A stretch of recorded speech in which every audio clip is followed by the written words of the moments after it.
এতিয়াৰে পৰা পৰ্বতাৰোহীসকলৰ বাবে অধিক ব্যয়বহুল হ'বলৈ গৈ আছে মাউণ্ট এভাৰেষ্ট আৰোহণ কিয়নো নেপালে মাউণ্ট এভাৰেষ্টৰ আৰোহণৰ অনুমতি পত্ৰৰ মূল্য ৩৬%তকৈও অধিক বৃদ্ধি কৰিব নেপালৰ ৰাজহ আৰু কৰ্মসংস্থাপনৰ মূল উৎস হ'ল এই মাউণ্ট এভাৰেষ্টৰ পাৰ্মিট মাচুল আৰু বিদেশী পৰ্বতাৰোহীৰ অন্যান্য খৰচৰ পৰা পোৱা আয়ে বছৰ বছৰ ধৰি নেপালৰ ৰাজহত এক বৃহৎ অনুদান আগবঢ়াই আহিছে নেপালৰ পৰ্যটন বিভাগৰ সঞ্চালক প্ৰধান নাৰায়ণ প্ৰসাদ ৰেগ্মীয়ে $11,000 মাচুল ৩৬% বৃদ্ধি কৰি $15,000 কৰাৰ কথা ঘোষণা কৰিছে ভাৰতীয় হিচাপত 13 লাখ টকা খৰচ হ'ব মাউণ্ট এভাৰেষ্ট আৰোহণৰ অনুমতি পত্ৰত প্ৰায় এটা দশকৰ পিছত 8,849 মিটাৰ অৰ্থাৎ 29,032 ফুট উচ্চতাৰ মাউণ্ট এভাৰেষ্ট বগোৱাৰ ক্ষেত্ৰত মূল্য বৃদ্ধি কৰা হৈছে 2025 চনৰ 1 ছেপ্টেম্বৰৰ পৰা এই নতুন হাৰ কাৰ্যকৰী হ'ব বুলি জানিবলৈ দিছে সাংস্কৃতিক পৰ্যটন আৰু অসামৰিক বিমান পৰিবহণ মন্ত্ৰালয়ৰ বিষয়া মাধৱ অধিকাৰীয়ে আনহাতে কেইবা বছৰ ধৰি পাৰ্মিট মাচুল পৰ্যালোচনা কৰা হোৱা নাছিল বাবে ইয়াক কিছু আপডেট কৰা হয় বুলি জানিবলৈ দিয়ে নাৰায়ণ প্ৰসাদ ৰেগ্মীয়ে একাংশৰ মতে যোৱা বছৰৰ পৰা চৰ্চা চলি থকা এই মূল্য বৃদ্ধিয়ে পৰ্বতাৰোহীসকলক নিৰুৎসাহিত কৰাৰ সম্ভাৱনা নাই তেওঁলোকৰ মতে এই মূল্যৰ উত্থানে পৰ্বতাৰোহীসকলক নিৰুৎসাহিত কৰিব নোৱাৰে কাৰণ প্ৰতি বছৰে এভাৰেষ্টৰ বাবে প্ৰায় 300 অনুমতি পত্ৰ প্ৰদান কৰা হয় অষ্ট্ৰিয়াস্থিত অভিযান আয়োজক ফৰ্টেনবাৰ্গ এডভেঞ্চাৰৰ স্বত্বাধিকাৰ লুকাছ ফৰ্টেনবাৰ্গে এই সিদ্ধান্তক আদৰণি জনাই কয় অতিৰিক্ত ধনখিনি পৰিৱেশ সুৰক্ষা আৰু এভাৰেষ্টত সুৰক্ষা উন্নত কৰাৰ বাবে ব্যৱহাৰ কৰা হ'ব ইয়াৰ বিপৰীতে কিন্তু অধিকাংশ পৰ্বতাৰোহীয়ে এই সিদ্ধান্তৰ বাবে নেপালক সমালোচনা কৰিছে ইয়াৰ পূৰ্বে কেইবাজনো পৰ্বতাৰোহণ বিশেষজ্ঞয়ো নেপালক সমালোচনা কৰিছিল একাংশ পৰ্বতাৰোহণ বিশেষজ্ঞৰ মতে পূৰ্বে নেপালে অত্যধিক পৰ্বতাৰোহীক অনুমতি পত্ৰ প্ৰদান কৰিছিল কিন্তু তাৰ বিপৰীতে এভাৰেষ্টত সুৰক্ষা আৰু পৰিষ্কাৰ পৰিচ্ছন্নতাৰ ক্ষেত্ৰত প্ৰচেষ্টা কমকৈ চলাইছে এভাৰেষ্টৰ পৰা উভতি অহা কেইবাজনো পৰ্বতাৰোহীয়ে দাবী কৰিছে যে এই পৰ্বতটো ক্ৰমান্বয়ে শুকান আৰু শিলৰ দৰে হৈ পৰিছে ইয়াৰ ফলত বৰফ বা বৰষুণৰ পৰিমাণ কমি গৈছে বিশেষজ্ঞসকলে ইয়াৰ আঁৰৰ কাৰণ হিচাপে গোলকীয় উষ্ণতা বৃদ্ধি বা অন্যান্য পৰিৱেশ পৰিৱৰ্তনৰ কথা উল্লেখ কৰিছে 20 ফেব্ৰুৱাৰীৰ পূৰ্বেই সন্তান প্ৰসৱৰ বাবে আমেৰিকাত ভাৰতীয় গৰ্ভৱতী মাতৃসকলৰ মাজত লাগিছে লৰালৰি ইয়াৰ মূলতে হৈছে আমেৰিকাৰ নাগৰিকত্ব সন্তানে যাতে জন্মগতভাৱে আমেৰিকাৰ নাগৰিকত্ব লাভ কৰিব পাৰে তাৰ বাবে লৰালৰি লগাইছে মহিলাসকলে কাৰণ শাসনৰ বাগজৰি লৈ অতি পুৰণি প্ৰব্ৰজন নীতিৰ অন্ত পেলাবলৈ ওলাইছে ডোনাল্ড ট্ৰাম্পে যাৰ শেষ তাৰিখ হৈছে 20 ফেব্ৰুৱাৰী অৰ্থাৎ 20 ফেব্ৰুৱাৰীৰ পাছত আমেৰিকাত অস্থায়ী বাসিন্দাৰ পৰা জন্ম লাভ কৰা শিশুৱে আৰু লাভ নকৰে নাগৰিকত্বৰ অধিকাৰ স্বয়ংক্ৰিয়ভাৱে আমেৰিকাৰ নাগৰিকত্ব লাভৰ নিয়ম বাতিল কৰিলে ট্ৰাম্পে ডোনাল্ড ট্ৰাম্পে অনুপ্ৰৱেশ বিৰোধী নীতিৰে জন্মগতভাৱে লাভ কৰা নাগৰিকত্বৰ অধিকাৰ অন্ত পেলোৱাৰ লক্ষ্যৰে কঠোৰ নিৰ্দেশ দিছে এই নিৰ্দেশৰ বাবে আমেৰিকাত বহু গৰ্ভৱতী ভাৰতীয় অভিভাৱকে 20 ফেব্ৰুৱাৰীৰ সময়সীমাৰ পূৰ্বে সন্তান প্ৰসৱ কৰিবলৈ প্ৰি টাৰ্ম চি সেকশন বাছি লৈছে টাইমছ অফ ইণ্ডিয়াই প্ৰকাশ কৰা অনুসৰি চি সেকশনৰ বাবে বাছনি কৰা মহিলাসকল মূলতঃ গৰ্ভাৱস্থাৰ অষ্টম বা নৱম মাহৰ হ'ব লাগে যদিও কেইগৰাকী মানে সম্পূৰ্ণ কাৰ্যকাল লাভ কৰিবলৈ এতিয়াও বহু সপ্তাহ বাকী আছে নিউ জাৰ্চিৰ এখন প্ৰসূতি চিকিৎসালয়ত কৰ্মৰত চিকিৎসক ডক্টৰ এছ.ডি. ৰামাই উল্লেখ কৰা মতে তেওঁলৈ অকালতে প্ৰসৱৰ বাবে বহু অনুৰোধ আহিছে 7 মাহৰ গৰ্ভৱতী এগৰাকী মহিলাও স্বামীৰ সৈতে আগতীয়াকৈ প্ৰসৱৰ সময় নিৰ্ধাৰণ কৰিবলৈ আহিছিল তেওঁৰ ওচৰলৈ আনহাতে টেক্সাছৰ প্ৰসূতি বিশেষজ্ঞ ডক্টৰ এছ.জি. মুক্কালাই দম্পতীক অকাল জন্মৰ বিপদৰ বিষয়ে সকিয়নি দিছে য'ত হাওঁফাওঁৰ অবিকশিত সমস্যা খাদ্য খোৱাৰ সমস্যা জন্মৰ সময়ত কম ওজন স্নায়ুজনিত জটিলতা আদি থাকিব পাৰে বুলি আশংকা প্ৰকাশ কৰা হৈছে আৰু সেইখিনি কথা উল্লেখ কৰা হৈছে তাৰ পাছতো একাংশ দম্পতীয়ে সন্তান প্ৰসৱৰ বাবে হেতাও পৰা লগাইছে স্বয়ংক্ৰিয়ভাৱে জন্মগত নাগৰিকত্বৰ অধিকাৰ অন্ত পেলোৱাটো অনুপ্ৰৱেশ নীতিৰ এক বৃহৎ পৰিৱৰ্তন ই অস্থায়ী ভিজাত দেশখনত বাস কৰা লাখ লাখ ভাৰতীয়ক প্ৰভাৱিত কৰিব পাৰে ৰাহুল গান্ধীলৈ চিঠি লিখিলে বিধায়ক অখিল গগৈয়ে বিজেপিক প্ৰতিহত কৰিবলৈ পঞ্চায়ত আৰু বিধানসভা নিৰ্বাচনত সকলো বিৰোধী শক্তিক একত্ৰীকৰণৰ আহ্বানেৰে প্ৰেৰণ কৰিলে পত্ৰ মিত্ৰতাক লৈ APCCৰ ভূমিকাত অসন্তুষ্ট অখিল গগৈ আৰু সেয়েহে ৰাহুল গান্ধীলৈ পত্ৰ প্ৰেৰণ কৰিলে বিধায়কজনে কংগ্ৰেছক বাৰে বাৰে বিজেপি বিৰোধী হয় নে নহয় তাৰ প্ৰমাণ দিব লগা হোৱাৰ অভিযোগ অখিল গগৈৰ 4টাকৈ নিৰ্বাচন কংগ্ৰেছে সংগঠন ঠিক কৰাৰ নামত অকলে খেলিছে গতিকে এই বিষয় মীমাংসাৰ আহ্বানেৰে ৰাহুললৈ পত্ৰ প্ৰেৰণ কৰিছে অখিল গগৈ ৰাহুল গান্ধী ডাঙৰীয়ালৈ এখন চিঠি দিছোঁ দীঘলীয়াকৈ গোটেই পৰিস্থিতিটো বুজাই লৈ যে আমি পঞ্চায়ত নিৰ্বাচন একেলগে খেলিব লাগে আৰু 26ৰ ইলেকশ্যন একেলগে খেলিব লাগে কিন্তু ইয়াৰ ৰাজ্যৰ APCCয়ে কিন্তু সেই ষ্টেণ্ডটো লোৱা নাই গতিকে তেখেতক আমি কৈছোঁ যে অতি সোনকালে এই বিষয়টোক লৈ আলোচনাত বহিব লাগে আৰু আলোচনাত বহি এটা মীমাংসা কৰি আমি 26ৰ কাৰণে সকলো সাজু হ'ব লাগে গতিকে মই আশা কৰোঁ যে নিশ্চিতভাৱে কংগ্ৰেছ দলে এইটো বুজি পাব যে আমি 26ত বিজেপিক হৰুৱাবৰ কাৰণে সকলো একলগ হ'ব লাগে আৰু প্ৰত্যেকবাৰে কংগ্ৰেছে পৃথকে পৃথকে ইলেকশ্যন খেলি সদায় বিজেপি কেনেকৈ জিকুৱাই থকাটো অত্যন্ত ভুল কাম হৈছে মই সকলোকে ঐক্যবদ্ধ হ'বৰ কাৰণে আহ্বান জনাইছোঁ দিল্লীত আয়োজিত গণৰাজ্য দিৱসলৈ আমন্ত্ৰিত হ'ল এগৰাকী অসমীয়া বৰপেটাৰ কল্যাণজিৎ দাসলৈ আহিল আমন্ত্ৰণৰ পত্ৰ প্ৰধানমন্ত্ৰী সূৰ্যঘৰ আঁচনিৰ সফলতাৰ আঁৰত আছে এইগৰাকী কল্যাণজিৎ দাস কল্যাণজিৎ দাসে তেওঁৰ ঘৰৰ ছাদত স্থাপন কৰিছিল সৌৰ প্লেট তেতিয়াৰে পৰা তেওঁ ঘৰৰ প্ৰয়োজনীয় বিদ্যুৎ নিজেই উৎপাদন কৰিবলৈ সক্ষম হৈছে সৌৰশক্তিৰ ব্যৱহাৰে তেওঁৰ বিদ্যুৎ বিলৰ পৰিমাণ উল্লেখযোগ্যভাৱে হ্ৰাস কৰিছে তেওঁৰ এই পদক্ষেপে প্ৰভাৱ পেলাইছে আন স্থানীয় লোকৰ মাজতো আঁচনিখনৰ সফলতাৰ বাবে কল্যাণজিৎ দাস হৈছে প্ৰশংসাৰ পাত্ৰ যাৰ বাবে কেন্দ্ৰীয় চৰকাৰে তেওঁক দিলে ইয়াৰ কৃতিত্ব এই বিশেষ সন্মান লাভ কৰি উৎসাহিত কল্যাণজিৎ দাস মোদীজীয়ে সূৰ্যঘৰ আঁচনি সোলাৰ এইটো মানে সেই কৰিছিল সেই সোলাৰ সি মই ঘৰত মানে লগাৰ ফলত মানে গুৱাহাটীৰ পৰা সেইটো সেই চেণ্ট্ৰেল স্কিম আছিল চেণ্ট্ৰেল স্কিমৰ কাৰণে আপোনাৰ মোদীজীয়ে 26 জানুৱাৰীত আমাক তাত নিমন্ত্ৰণ জনাইছে তাত থকাৰ কাৰণে মোক মোৰ লগতে মোৰ মানে এজন দিছে মোৰ লগতে টোটেল 2জন 24 তাৰিখে যাম ৰাতিপুৱা মই ইটো লৈছোঁ মোৰ 4 কিলোৱাট মই ইয়াত এপ্লাই কৰিলোঁ ইয়াৰ ভেণ্ডৰত এপ্লাই কৰাৰ পিছত মানে মোৰ টোটেল 2.5 লাখ টকা পৰে 50,000 টকা মই কেছ দিলোঁ আৰু বাকীখিনি মোক বেংকৰ পৰা মানে সহায় কৰিছে ষ্টেট বেংকৰ পৰা 2 লাখ টকা সাবসিডি মই 1,30,000 পালোঁ চেণ্ট্ৰেল গভৰ্ণমেণ্টৰ পৰা পাইছোঁ আপোনাৰ 85,000 টকা আৰু অসম চৰকাৰৰ পাইছোঁ 45,800 টকা আপোনাৰ আগতে বিদ্যুৎ মাচুল কিমান আহিছে মোৰ মান্থলি 4,500 4,600 4,000 সেনেকুৱা আহি আছিল এতিয়া মোৰ মিনিমাম চাৰ্জ মাত্ৰ 300 টকা কালৈ বহু চৰ্চিত 71 বছৰীয়া ককা পদ্মেশ্বৰ গোৱালা আৰু 65 বছৰীয়া আইতা জয়া প্ৰভা বৰাৰ বিবাহ কেইবা বছৰীয়া প্ৰেমৰ অন্তত বৃদ্ধ অৱস্থাত এক হোৱাৰ মন ককা আৰু আইতাৰ বেলতলা প্ৰমোদ তালুকদাৰ সোঁৱৰণী বৃদ্ধাবাসত বাস কৰা ককা পদ্মেশ্বৰ গোৱালাই নিজৰ জীৱন সংগী হিচাপে আকোৱালি ল'ব মদঘৰীয়াৰ মাতৃ নিবাসত বাস কৰা আইতা জয়া প্ৰভা বৰাক সম্প্ৰতি ককা আইতাৰ বিয়াখনক লৈ দুয়োখন বৃদ্ধা আবাসতেই উদুলি বুদুলি পৰিৱেশৰ সৃষ্টি হৈছে বিয়াখনক লৈ বৃদ্ধ আবাসৰ সকলোৰে মনত আনন্দ আৰু ফূৰ্তি কাইলৈ গুৱাহাটীতে সম্পন্ন হ'ব বোকাখাতৰ ককা 71 বছৰীয়া পদ্মেশ্বৰ গোৱালা আৰু তেজপুৰৰ 65 বছৰীয়া আইতা জয়া প্ৰভা বৰাৰ বিবাহ ভালপোৱাই যেন বয়সৰ বাধা নামানে সেই কথাকে প্ৰতীয়মান কৰি এক হোৱাৰ বাবে আগবাঢ়িছে ককা আইতা হয়তো নেদেখাজনেও তেনেকৈ লিখিছিল তেওঁলোকৰ জীৱন কাহিনী আপোনজনৰ পৰা আঁতৰি থকা দুটা মনে অৱশেষত বিচাৰি পালে এটি নতুন ঠিকনা ককা আইতাৰ বিয়াৰ বাতৰিয়ে ৰাইজৰ মাজত উৎসুকতাৰ সৃষ্টিও কৰিছে মন্তি জানি না জানো ক'ত ঘৰ আছে নেকি কোনোবা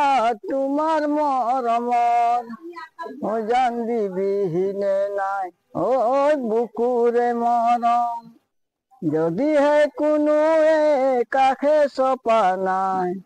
মৰম চেনে দিমে গৈ দিমে উপচাই বহুত গান গায় আৰু বিহু নাম গায় হিন্দী গান গায় এনেকৈ গাওঁতে গাওঁতে তাইক মই লগ পাই অলপ ভাল লগা হ'ল পাছত ময়ো মত দিলোঁ তেখেতেও মত দিলে দিয়াৰ পিছত আমি ওপৰত কৃষ্ণহঁতক আমি ক'লোঁ যে তেখেতেও কৈ দিলে বিয়াখন পাতি দিব লাগে বুলি সেইকাৰণে ওপৰত আগবাঢ়িলে আগবাঢ়ি এতিয়া বিয়াৰ দিন ধাৰ্য কৰি কাইলৈ মাঘৰ 10 তাৰিখ জানুৱাৰী 24 আমাৰ কাম সম্পূৰ্ণ হ'ব বুলি আপোনালোকৰ ওচৰত আশা ৰাখিলে। এবছৰ হৈছে, কিন্তু এবছৰ নহওঁতে ছমাহতে তাৰমানে এই চাহ চিনাকি হ'লে তাইৰ লগত কি নাম? পৰা হয়। তাৰপৰা এই বিহু নাম চাম গাবলৈ ল'লো আৰু ইয়াত ফূৰ্তি কৰি থাকো। এতিয়া কিহত কি হ'ল লাগিলে মই সেইটোতো একো গমেই নাপাওঁ। তেনেকে কৰোঁতে কৰোঁতে আৰু মৰমবোৰ বাঢ়ি গ'লতে এতিয়া বিয়া এটা বন্ধ হৈ গ'ল। চাওঁতা চিন্তা কৰোঁ এটা ইজনৰ সিজনৰ প্ৰতি এটা সহায় লাগে, সেই তেনেকুৱাত লাগে, দুখীয়া পদে লাগে।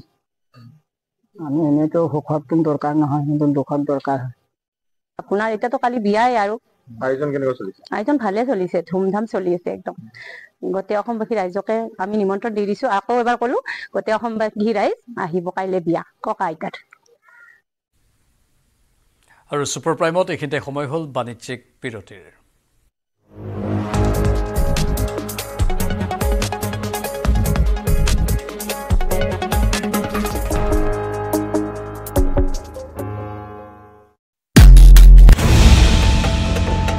গণৰাজ্য দিৱসলৈ মাজত 3 দিন বাকী। গণৰাজ্য দিৱসৰ প্ৰাক্ষণত ৰাজ্যত কটকটীয়া নিৰাপত্তা ব্যৱস্থা। আগন্তুক গণৰাজ্য দিৱসৰ প্ৰাক্ষণত ৰাজ্যত কটকটীয়া কৰি তোলা হৈছে নিৰাপত্তা ব্যৱস্থা। গণৰাজ্য দিৱসত যাতে কোনো ধৰণৰ কুটাঘাতমূলক ঘটনা সংঘটিত নহয় তাৰ বাবে সস্তাপ হৈছে আৰক্ষী প্ৰশাসন। দিনে নিশাই ভাৰত বাংলা সীমান্ত আৰু আন্তঃ জিলাৰ সীমান্তসমূহতো চোকা দৃষ্টি ৰাখিছে আৰক্ষী প্ৰশাসনে। প্ৰতিখন সৰু বৰ বাহনত আৰক্ষীয়ে তন্নকৈ চলাইছে অভিযান। এই দৃশ্য গহপুৰৰ। ৰাজ্যৰ ভিন্ন প্ৰান্তৰ লগতে গহপুৰতো আৰক্ষীয়ে নিশাও অব্যাহত ৰাখিলে নাকা চেকিঙৰ ব্যৱস্থা। দুচকীয়া, চাৰিচকীয়া প্ৰতিখন বাহনতে নিচিত্ৰ তালাচী চলাইছে আৰক্ষী নিৰাপত্তাৰক্ষী বাহিনীয়ে। প্ৰশাসনিক বিষয়াসকলে ৰাইজৰ স্বাৰ্থত, ৰাইজৰ সুৰক্ষাৰ কাৰণে যি নাগাচাকি ব্যৱস্থা কৰিছে, খুব এটা সুন্দৰ পদক্ষেপ। আমি শলাগ ল'ব লাগিব। গহপুৰৰ প্ৰাণকেন্দ্ৰ বৰিগাঁও চেণ্টাৰত, বৰিগাঁও তিনিআলিত তেওঁলোকে নাগাচাকিৰ ব্যৱস্থা কৰিছে, ফুৰুবাৰীত কৰিছে, সেই অনুপাতে হাৱাজান থানাই হাৱাজানতো নাগাচাকিৰ ব্যৱস্থা কৰিছে। নাকা চেকিং কৰাৰ বাবে আমাৰ ৰাইজৰ সুৰক্ষা। তৈলনগৰী ডিগবৈতো গণৰাজ্য দিৱসক লৈ কটকটীয়া নিৰাপত্তাৰ ব্যৱস্থা কৰা হৈছে। AISF, CISF, CRPF, আৰক্ষী কামাণ্ডো বাহিনী আৰু হোমগাৰ্ড বাহিনীৰ নেতৃত্বত এছকৰ্ট দল লৈ IOCৰ ৰিফাইনাৰী মুখ্য প্ৰৱেশদ্বাৰৰ পৰা বিশাল ৰোড মাৰ্চ বাহিৰ কৰে। গণৰাজ্য দিৱসৰ প্ৰাক্ষণত গুৱাহাটী মহানগৰীতো তৎপৰ হৈছে আৰক্ষী প্ৰশাসন। গুৱাহাটীত বম স্কোৱাডেৰে চলাইছে অভিযান। চোৰাংচোৱাৰ তথ্যৰ ভিত্তিত বোমাৰ সন্ধানত GS ৰোডকে ধৰি বিভিন্ন স্থানত চলিছে অভিযান। ইফালে স্নিফাৰ ডগৰ সহায়তো গুৱাহাটী মহানগৰীৰ অলিয়ে গলিয়ে তালাচী অভিযান চলাইছে আৰক্ষীয়ে। Bureau report, news 18 Assam north east.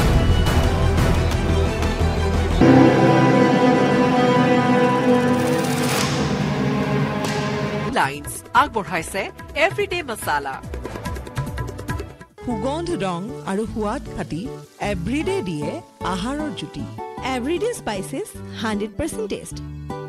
Everyday spices best. মনত ৰাখিব, ভাল কৰি হ'ব লাগিব আৰু এভৰিডে মছালা টেষ্টি হ'ব ভোজন। Everyday spices 100% taste. Everyday spices best. সুগন্ধ ৰং আৰু সোৱাদ খাটি এভৰিডে জিভাত দিয়ে আচল জুতি। Everyday spices 100% test.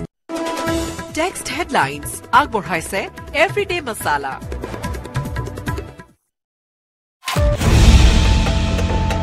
গণৰাজ্য দিৱসলৈ মাজত 3 দিন বাকী।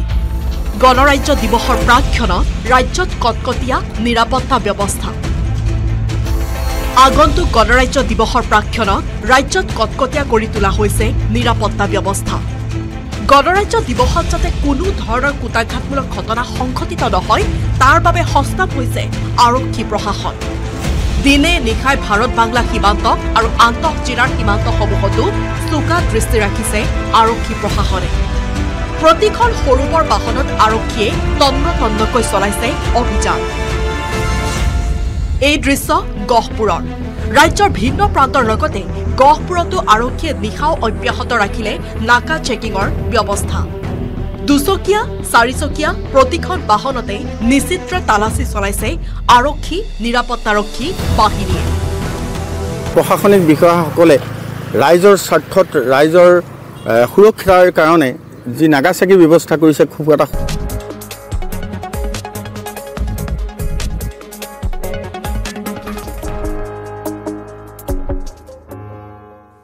আপুনি চাই আছে ছুপাৰ প্ৰাইম নৃশংস বিভৎস শিহৰণকাৰী ঘটনা সংঘটিত হ'ল হায়দৰাবাদৰ জিলেলাগুদা অঞ্চলত পত্নীক নৃশংসভাৱে হত্যা কৰি কাটি টুকুৰা টুকুৰ কৰি প্ৰেছাৰ কুকাৰত বইল কৰিলে দেহৰ টুকুৰা পাছত দেহৰ অৱশিষ্টখিনি এটা হ্ৰদত পেলাই দিলে পাখান স্বামীয়ে হায়দৰাবাদত প্ৰাক্তন সেনা জোৱানৰ বিভৎস কাণ্ড পত্নীক হত্যা কৰি প্ৰেছাৰ কুকাৰত সিজালে দেহৰ অংশ খুন্দনাত খুন্দি গুৰি কৰি পেলালে হাড়মূৰ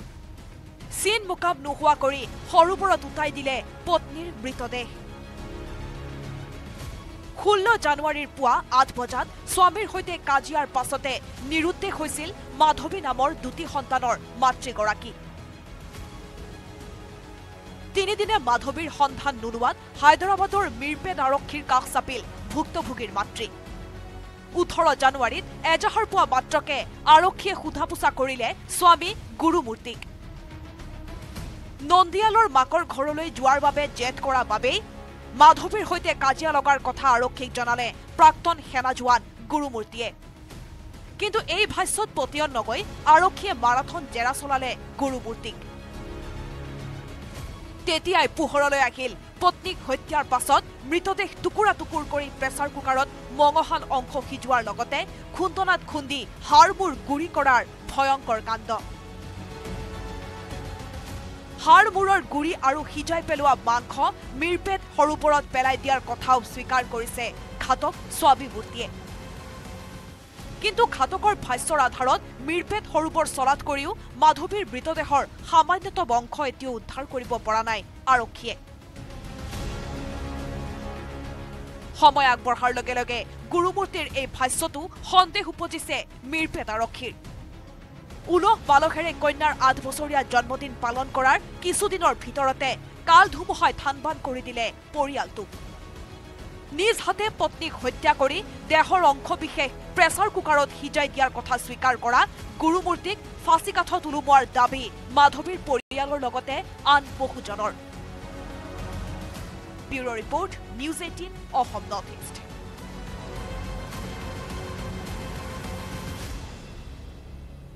কেইবাগৰাকী বলিউড তাৰকালৈ হত্যাৰ ভাবুকি কমেডিয়ান কপিল শৰ্মালৈ পাকিস্তানৰ পৰা হত্যাৰ ভাবুকি কেৱল ভাবুকি নহয় কপিল শৰ্মাৰ জীৱনশৈলী নিৰীক্ষণত ৰাখিছে বুলি দাবী ইমেইল প্ৰেৰকৰ অভিনেত্ৰী কণ্ঠশিল্পী সুগন্ধা মিশ্ৰ অভিনেতা ৰাজপাল যাদৱ আৰু নৃত্য পৰিচালক ৰেমো ডিচুজালৈও মৃত্যুৰ ভাবুকি শেহতীয়াকৈ এই চেলিব্ৰিটিসকলে বিষ্ণু নামৰ এজন ব্যক্তিৰ পৰা ইমেইল লাভ কৰিছে ইমেইলটোত লিখা হৈছে আমি আপোনাৰ শেহতীয়া কাৰ্যকলাপ তীক্ষ্ণ দৃষ্টিৰে চাই আছো আমি বিশ্বাস কৰোঁ যে এটা স্পৰ্শকাতৰ বিষয় আপোনালোকৰ দৃষ্টিগোচৰ কৰাটো প্ৰয়োজনীয় এইটো কোনো ৰাজহুৱা ষ্টাণ্ট বা আপোনাক হাৰাশাস্তি কৰাৰ চেষ্টা নহয় আমি অনুৰোধ কৰিছোঁ যে আপুনি এই বাৰ্তাক গুৰুত্ব সহকাৰে লওক আৰু গোপনীয়তা বজাই ৰাখক লগতে ইমেইল প্ৰেৰকৰ সকিয়নি যদিহে তেওঁৰ দাবী 8 ঘণ্টাৰ ভিতৰত পূৰণ নহয় তেন্তে ইয়াৰ ফলত বিপদজনক পৰিণতি হ'ব পাৰে কিন্তু প্ৰেৰকজনৰ দাবীৰ সবিশেষ এতিয়ালৈকে প্ৰকাশ কৰা হোৱা নাই আনহাতে ৰাজপাল যাদৱৰ পত্নীয়ে দাখিল কৰা এজাহাৰৰ ভিত্তিত আমলি আৰক্ষীয়ে বিএনএছৰ 351 ধাৰাত এজন অচিনাকি ব্যক্তিৰ বিৰুদ্ধে গোচৰ ৰুজু কৰিছে সুগন্ধা মিশ্ৰ আৰু ৰেমো ডিচুজায়ো এজাহাৰ দাখিল কৰিছে কপিল শৰ্মা যেহেতু কমেডি নাইটছৰ দৰে অনুষ্ঠানৰ বাবে পৰিচিত শেহতীয়াকৈ কপিলে নতুন দিল্লীত এক অনুষ্ঠানত অংশ লৈছিল য'ত তেওঁ বিগত 20 বছৰত তেওঁৰ জীৱন কেনেকৈ সলনি হৈছে সেই বিষয়ে উল্লেখ কৰিছিল বৰ্তমান সময়ত পাকিস্তানৰ পৰা অহা এই ভাবুকিয়ে শংকিত কৰিছে সমগ্ৰ বলিউডক বহুজনে এই ঘটনাক পাব্লিচিটি ষ্টাণ্ট বুলি ক'ব খুজিছে কিন্তু আৰক্ষীয়ে বিষয়টো গুৰুত্ব সহকাৰে গ্ৰহণ কৰিছে